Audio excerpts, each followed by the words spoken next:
So now our next question is, what is sound? So sound is a form of a wave.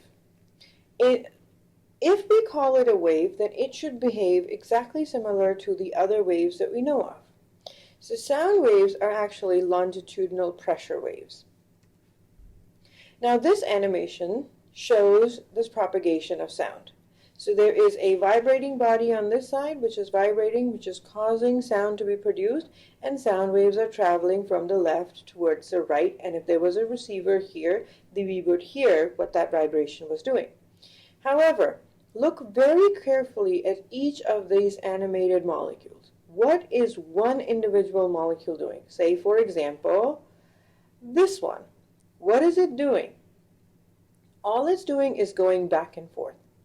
So the interesting part is, yes, indeed, sound is a wave because it is causing the propagation of sound, but it is not causing a disturbance it is not causing the media to move.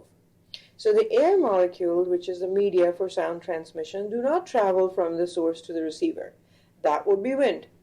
Each molecule only moves a small distance as it vibrates, but this motion causes adjacent molecules to vibrate in a rippling effect all the way to the receiver onto the other side.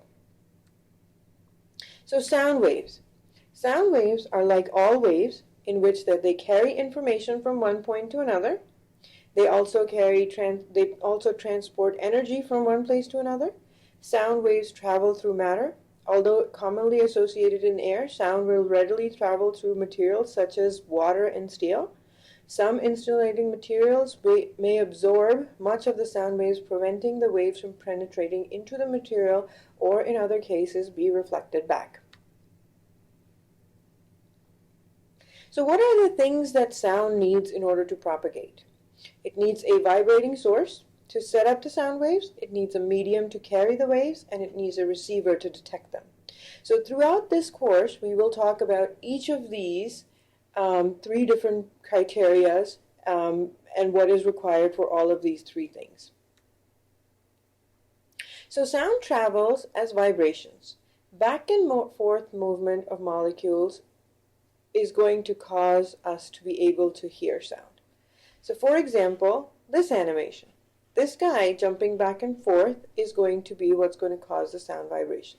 Or the bell. If we were to look at the molecules close in, it will be these molecules combining together, hitting each other, and causing the sound to be transmitted from this bell to this receiver. So as the source vibrates, for example this blowhorn, it sets up vibrations in the surrounding medium that travel to our ear. So for example at t=0 seconds, there will be a compression here that travels forward, forward, forward, forward until it reaches a person's ear, which is going to be our receiver. So what does sound consist of? Sound consists of compressions and rarefactions.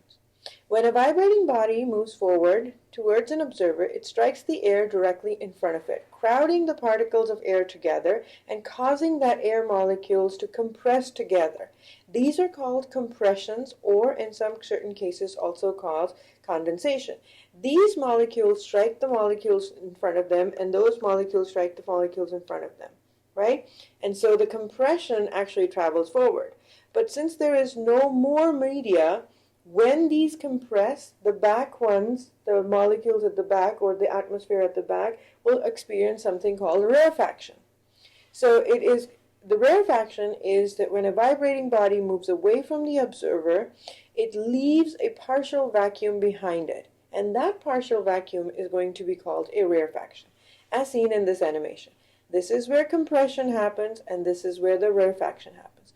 But note, for a single second after this animation has gone through, the medium goes back to its normal. So now let's talk about properties of sound waves. Sound waves, like all other waves, carry information and transport energy from one point to another.